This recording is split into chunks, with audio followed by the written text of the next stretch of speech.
On this edition of Alberta Dugout Stories, the podcast, how bad were the 1988 Medicine Hat Blue Jays? We go beyond their anemic 12-58 record with their general manager.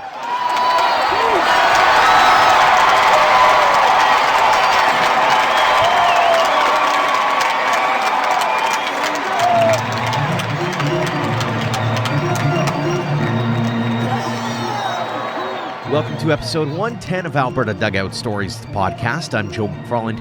You know things are bad when the veteran of your team says, "Hey boss, this team sucks balls." You also know things are bad when the GM literally camps out on the field until his team snaps a dreadful losing streak. And you know things are bad when that story specifically not only garners local headlines and news coverage, but goes national and even makes it to the Los Angeles Times and almost to the popular Late Night with David Letterman. But that's exactly the situation the Medicine Hat Blue Jays found themselves in back in 1988. There's no sugarcoating it. They struggled. Not just bad, but getting blown out a lot bad. It was kind of fitting that the famous baseball movie Bull Durham came out that summer as well. Our own Ian Wilson dug a little deeper to reminisce about that season and has a great story now up on AlbertaDugoutStories.com. And through the process, he got into contact with a few people, and among them was that rookie GM, Dean Linden. He talks about that campout, that season, and much, much more in this conversation. First of all, how does a kid who's 19 years old go from working at, I believe you were at the Westlander Inn, to a GM of a pro baseball team? So that's one of the things that is so amazing about it, because it would never happen today. It would never happen today. And so a little bit of background about the job. Like, I graduated from high school in 86. And a good buddy of mine, his dad owned the Westlander Inn, and they just fired the guy that was the manager of the hotel, and primarily what it was a strip bar. That's what it was,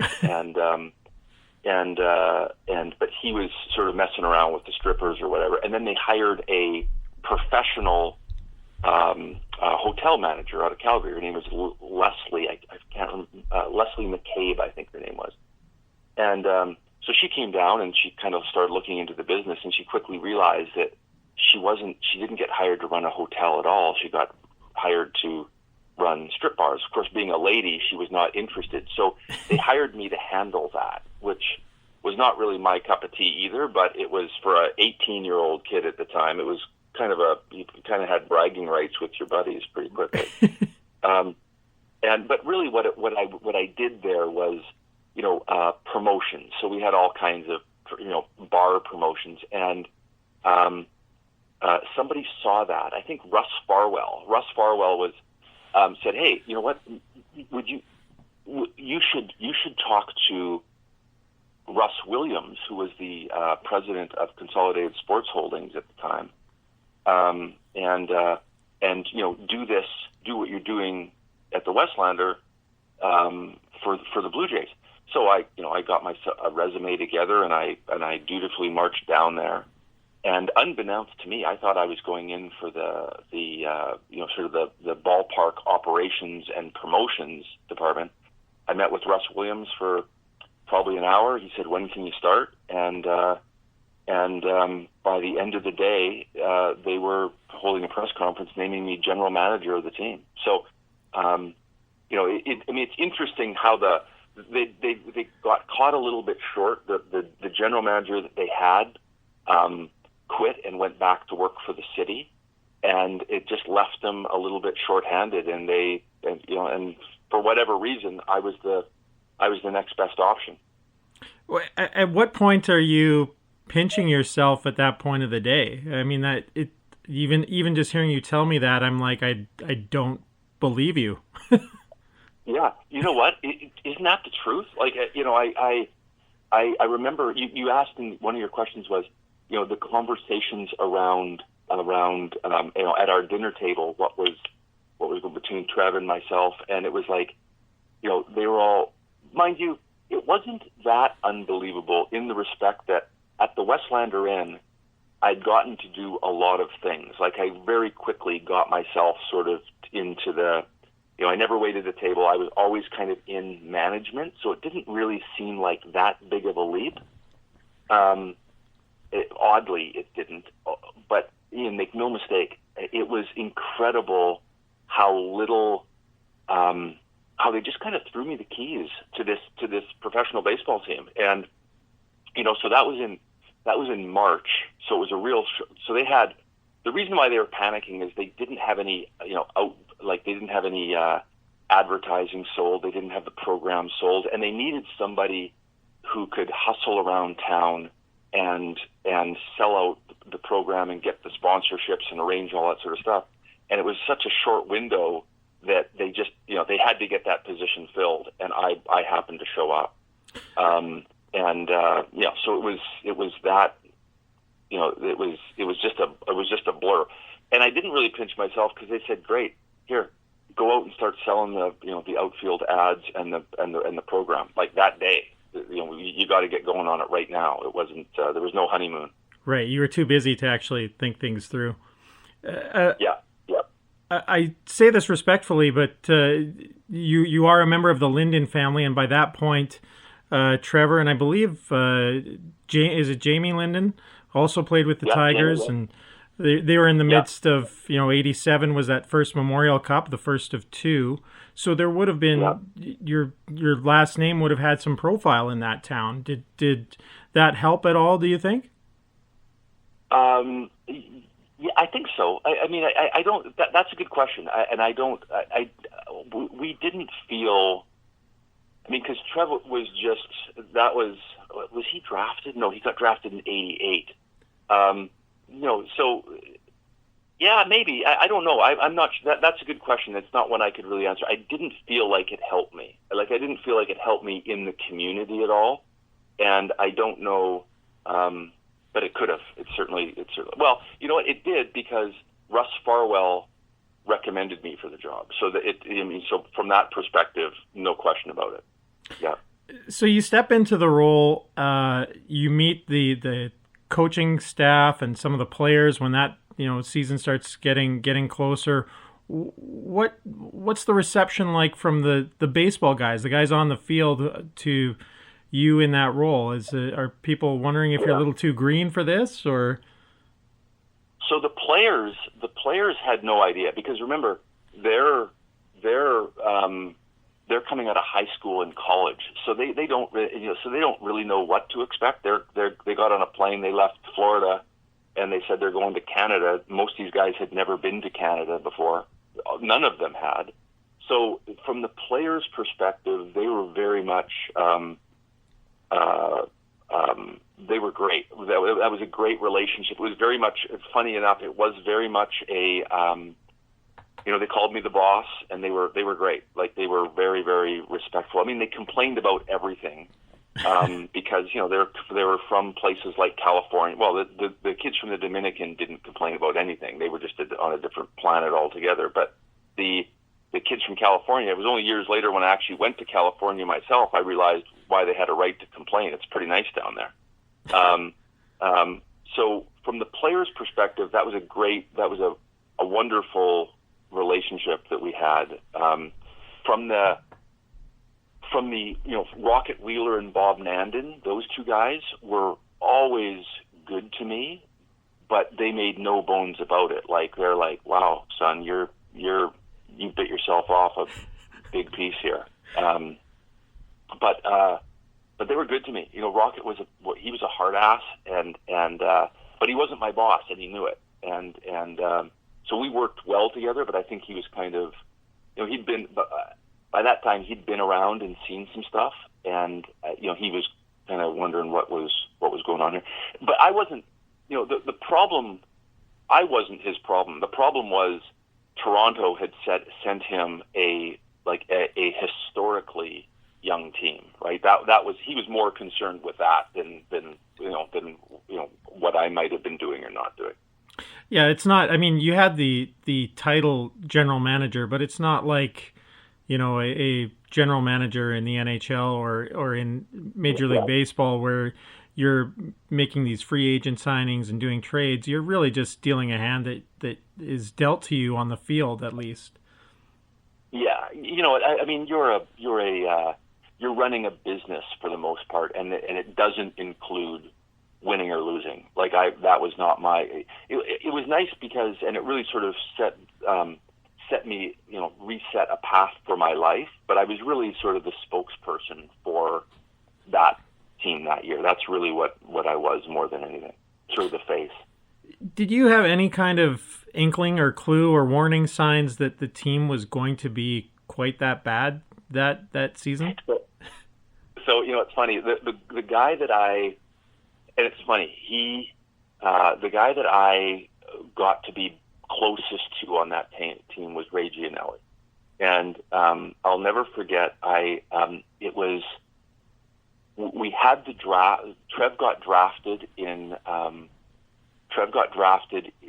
like June something, and the team arrived the next day. So I'd just gotten back from the draft, and I rented a van and I drove it out to the airport, and I picked up they were coming in on 3 different flights or something, and Ray jumped in the passenger seat of the van, and he said, the first words he said to me is, in his Long Island accent, he goes, "Hey boss, this team sucks balls." He said, "This team sucks balls."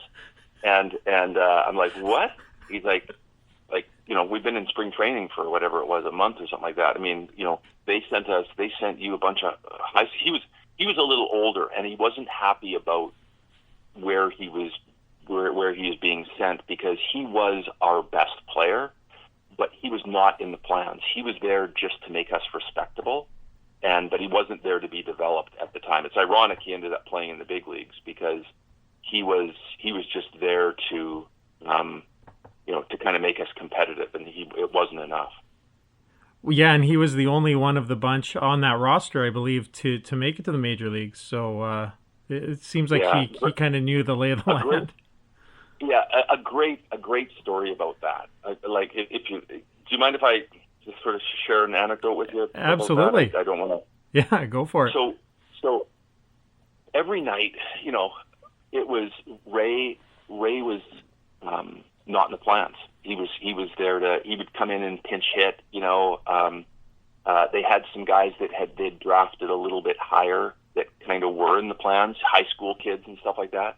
But they were overmatched. I mean, we were playing against. I mean, for instance, the Dodgers in Great Falls. They had. I mean, Jose Offerman and Eric Karros was on their team. We didn't have any major league players, as it turned out, except for Ray. So he was not in the plans. He was just sort of somebody to kind of maybe be a mentor to some of the younger guys. And every night after the game, I'd host my beer gardens with the media and the sponsors while those guys were getting changed, and Ray would catch a ride with me back to the motel up on the highway. But I'd have to stop I'd get Rocket's game report, and I would have to, strictly confidential, and I had to take it to stop off at the office, fax it to Toronto, Bobby Maddox in Toronto, and then I would drop Ray off. And the first half of the year, I mean, I was a rule follower. But as time went on, Ray would be like, "Hey, am I in that report? Are they talking about me at all?" And I was like, "Ray, you know what? I can't discuss it with you. I cannot." But as time wore on that season, he got really discouraged, just because he was not, he realized he was pretty streetwise. And I'm not, I never showed him the report, but there was a time in which I just said, "Ray, they're talking about you. They're talking about you." And he said, like you're getting talked about a lot, because he was, the second half of the year, he just totally raked. I mean, it would have been hard not to talk about him. But, even sometimes in games that he did play well, there was no mention of him, right? Because that's not what they wanted to hear. They wanted to hear about how their stud high school lefty was pit throwing, or, they kind of had their eyes on certain guys. And by the end of the season, he was filling up that report like crazy, but he didn't know it, and he was discouraged, and he was thinking about hanging it up. And so when he got called up to the Blue Jays, when he got called up to the major league, I hadn't heard from him for a long time. He actually called me from the Sky Dome Hotel and said thanks. And it was like a real, like you don't know what goes through a guy's head. I didn't know it was that important to him that he was being talked about in those game reports. And it was certainly in violation. It was unprofessional of me to do that, but I could see how discouraged he was getting, So, yeah. So that was maybe my biggest, the highlight of that for me was the fact that he ended up making it to the big leagues. And we stayed in touch for a long time after that. It's been a long time since I've talked to him now, but we stayed in touch for a long time after that. I actually went out to New York to visit him in like 91, I think. That's great. So let's rewind a little bit to the beginning of the season. Season starts. I'm not sure if you're on the road or at home, but the losses start to add up. 4 losses in a row, 5, 6, 7.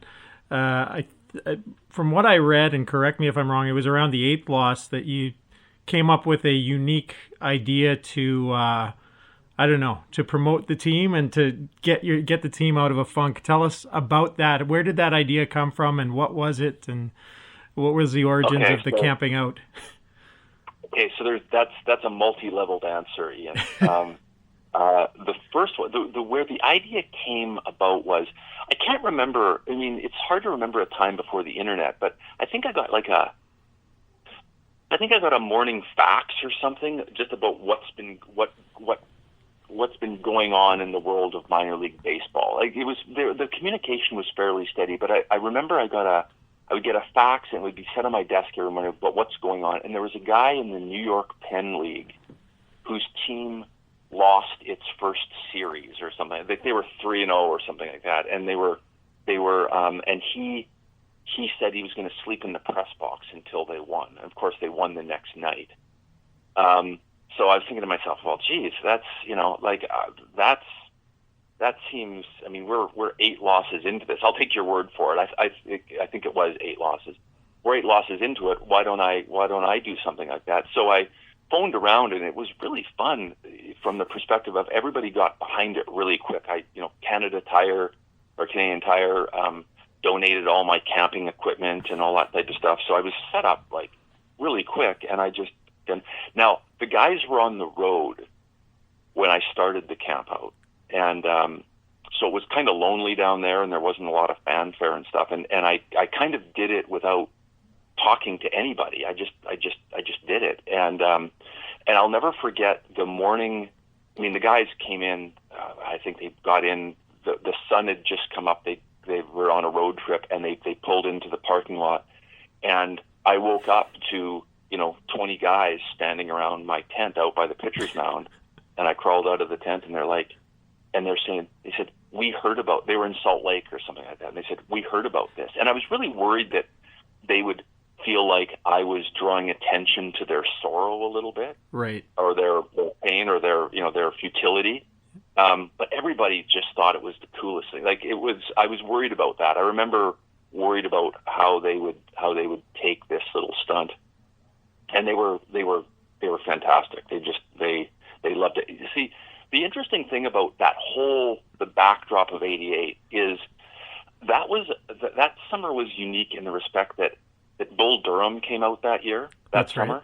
Yeah. At least that's when it came to it. So there was this whole heightened romanticism about minor league baseball, and so it seemed like there was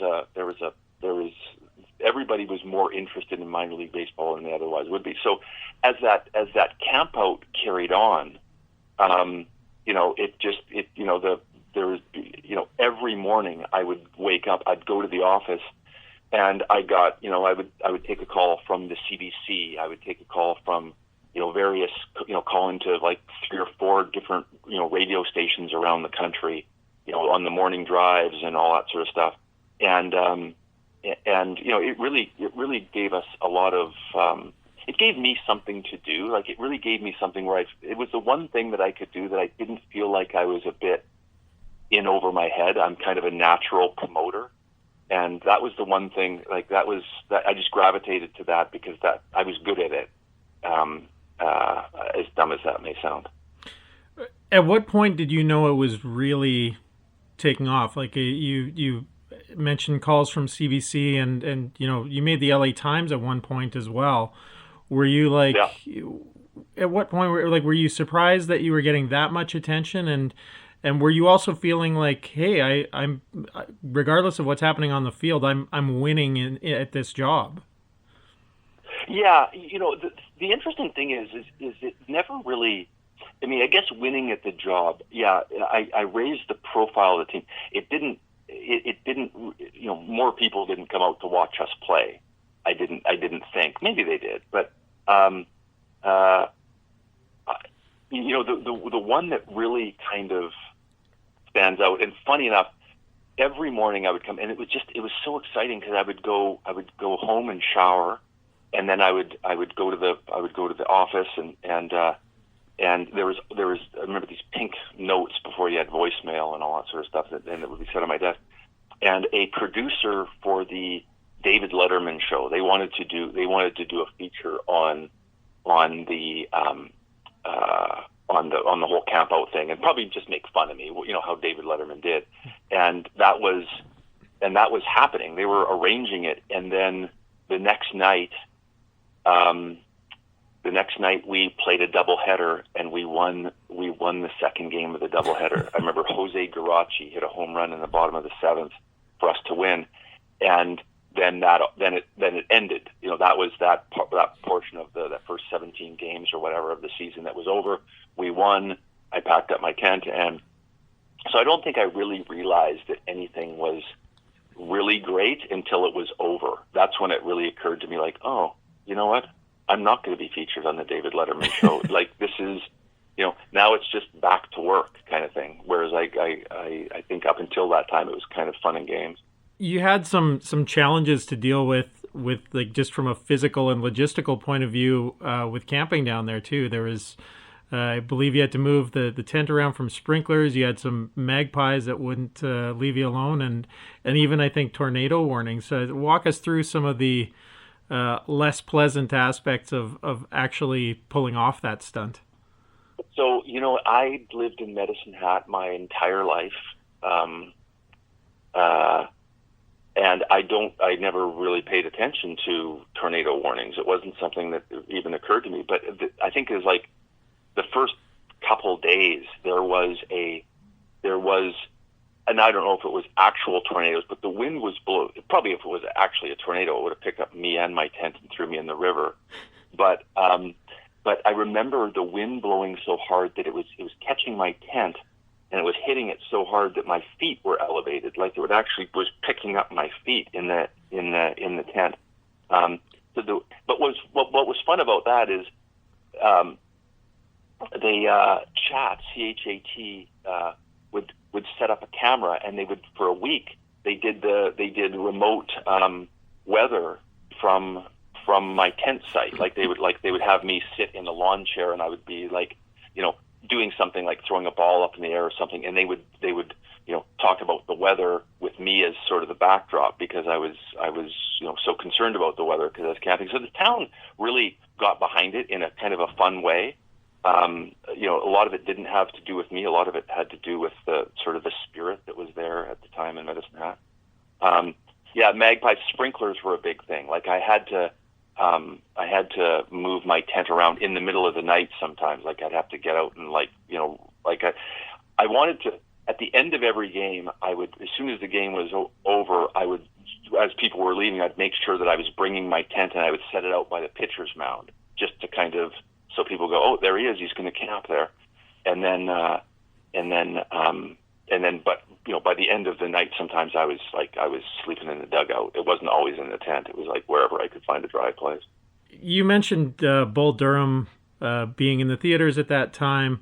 I mean, as I mentioned, the Tigers were coming. They were in the middle of back-to-back Memorial Cups. It was the year the Olympics came to Calgary, so there's a lot of kind of positivity around. I'm curious to know what the family and friend discussions were like with you around this time. I mean, in one sense, you're kind of living this dream life, but you weren't the only one in the family with stuff going on either. So what kind of ribbing or conversations were happening with you and the family? So, that's a good question, Ian, because we, I was the oldest of three boys, and I'd really enjoyed, being the bigger, stronger, faster, through most of our childhood. And it was really, sinking in that summer that I wasn't the cock of the walk anymore. Even in that house, Trev had surpassed me in notoriety. I played high school basketball, and he was always my little brother, right? And then all of a sudden, just in the span of 2 years, he'd gone from relatively unknown to Memorial Cup champion and all of those, first round draft pick and all those types of things. So, we had I don't know if he would agree that it was a competition, but I was feeling like I was getting caught, right? I was getting caught and passed. So for me, having a bit of a profile, not anything close to what he had, it was nice. I needed it. I needed it for my frail 19-year-old ego, and so it was good from that perspective. But there was never any really ribbing. I think you touched on it earlier. I think everybody at the house was just like, wow, like how did you get this gig? How did you figure this out? And but not so much any ribbing, because I think everybody understood that, hey, I was running a business there more than I was running anything that had wins and losses attached to it. The Blue Jays finished with a 12-58 record at the end of the year. There's no way of sugarcoating it. It was one of the worst seasons in professional baseball history. What do you think? You touched on the age of the group. What do you think made it such a bad team? So it was really just the philosophy that Toronto had about developing players and the way different teams use the Pioneer League to develop players. So, they had, I think, in the organization, I think Toronto had an extra team in St. Catharines. And so, for instance, that year, Ed Sprague was the first, the Jays' first pick. He was a great player. I mean, if we would have had him, it would have been a very different thing. So, I use Great Falls just because Offerman and Karros were on that team. Toronto's philosophy was that, hey, they're going to get, they like drafting their high school players more than others, and they use the Pioneer League in a different way. And I think what happened was they just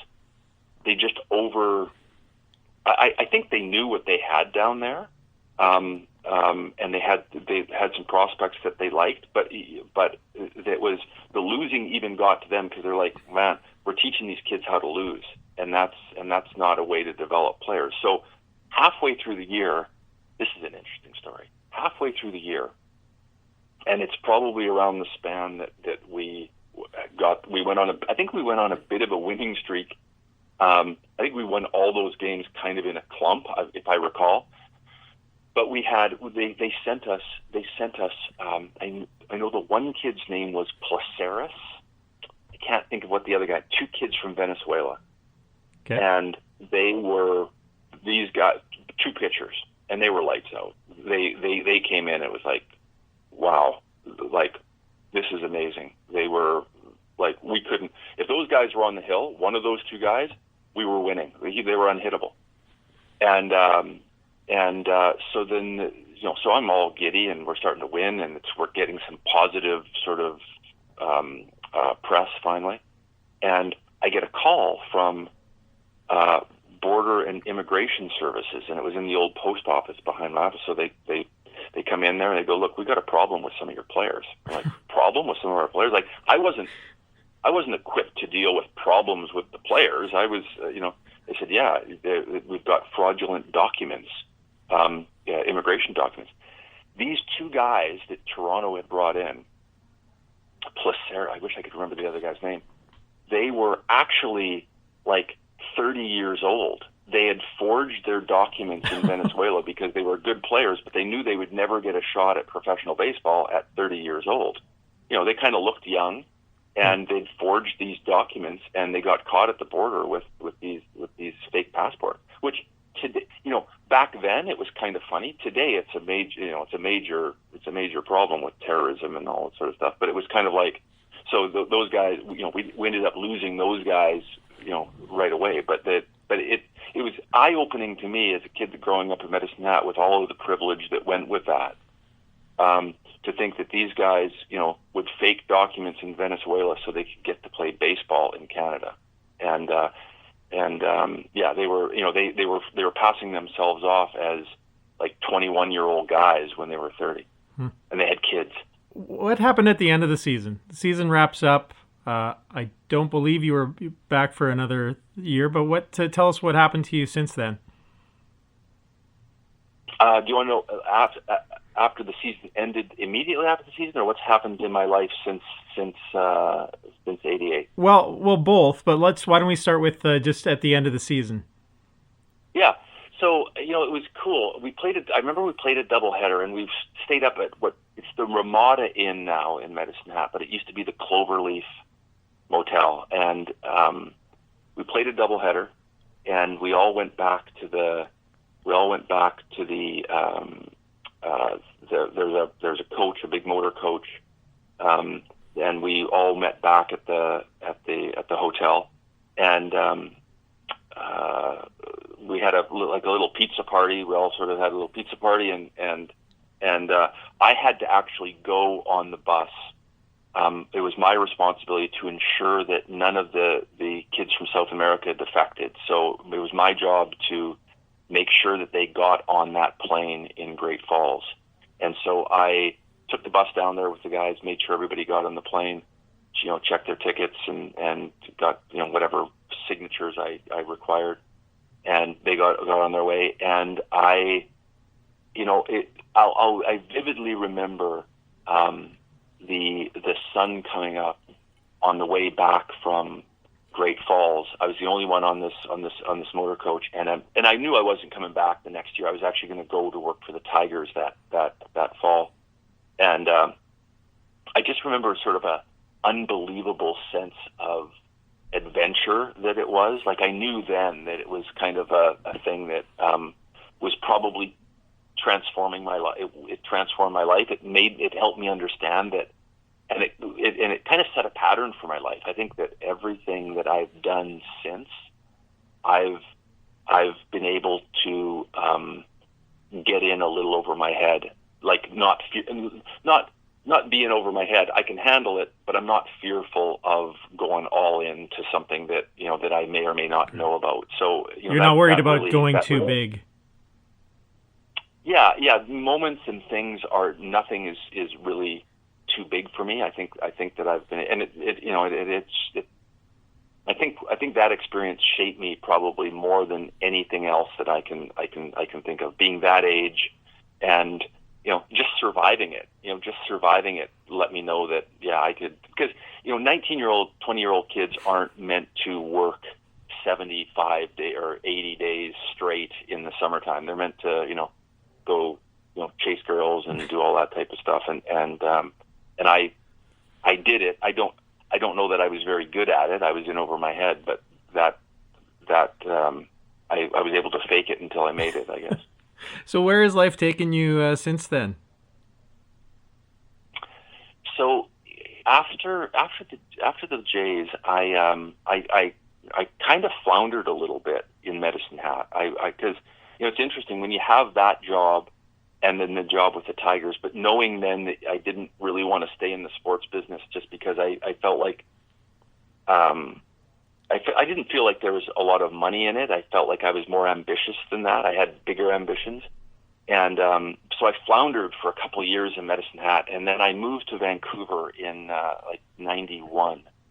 And again, took a job driving a forklift in a warehouse, and really not glamorous at all.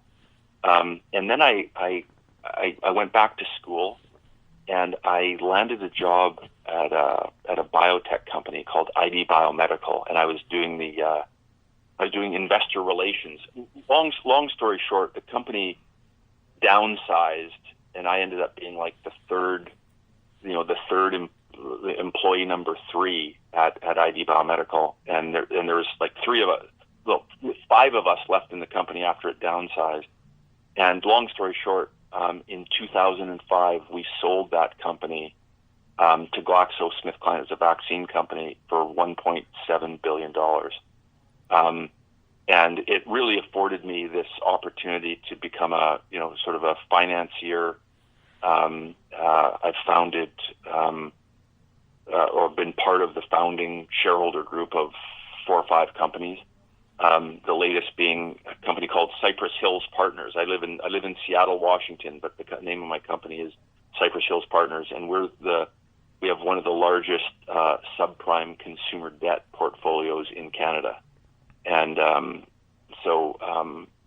had an amazing adventure on the business side as well. But I really believe that it was all kind of set up by the summer of '88. I mean that always strikes me as something that it shouldn't have happened, and it wouldn't happen today, but it happened to me.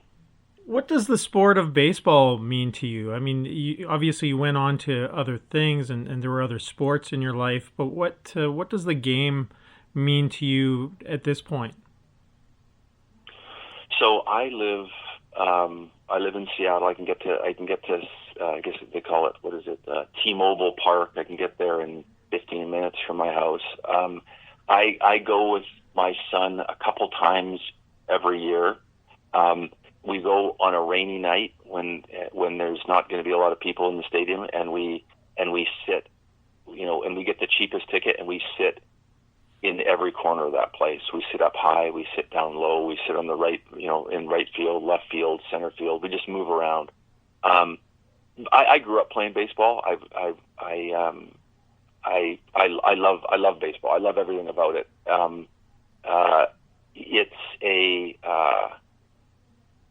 To me, it's not as much of a sport as it is a mood, and summer is, the soundtrack of my summer is Mariner baseball on the radio, and it's just playing all the time, and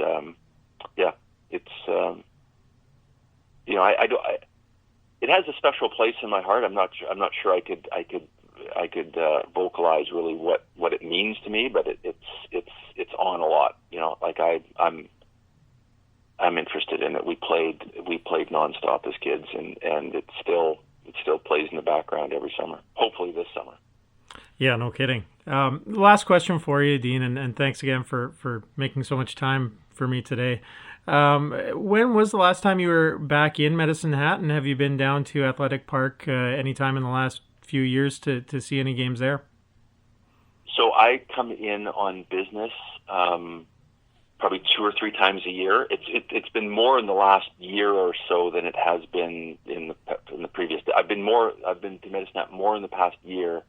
My parents are there still, and I like to get back to see them. And but I always go by there. And it's colored differently now, and it kind of makes me sad. I have to say, it makes me sad because that period of time was really, when you think about baseball in Alberta, in '88, the Cannons, the Trappers, the team in Lethbridge, there was professional baseball was wildly. When you think of Alberta and the population that it had at the time, and the amount of professional baseball it had in the province, it was really, really amazing. And the idea that that's not there anymore, and I get it, things change, and currencies change and all that sort of stuff. But baseball in Canada, at least from a professional standpoint, even Vancouver doesn't have a AAA team anymore, It kind of makes me a little bit sad. I know that there's still great times that are being had at Athletic Park, but what Bill Ewell brought to Medicine Hat and what he fostered there was, that was a gem at one point in time. That was a big deal. I kind of got the tail end of it, but what they'd done there before me was really something special. Dean, thanks again for just making time and letting us go down memory lane with you today, and just great to hear some of those stories, and interesting time for sure. So thanks again, and all the best in your recovery as well with your kidney stones. Oh, hey, thanks so much. Yeah, kidney stones are no joke. Thanks to Dean Linden for joining us on the podcast, and thanks to Ian for guiding the conversation. Again, you can read Ian's great story at albertadugoutstories.com. A big thanks to all of you as well for downloading and listening. Make sure to subscribe and leave a rating and review if you can on your podcast provider of choice. Until next time, thanks for all of your support, no matter the platform of Alberta Dugout Stories.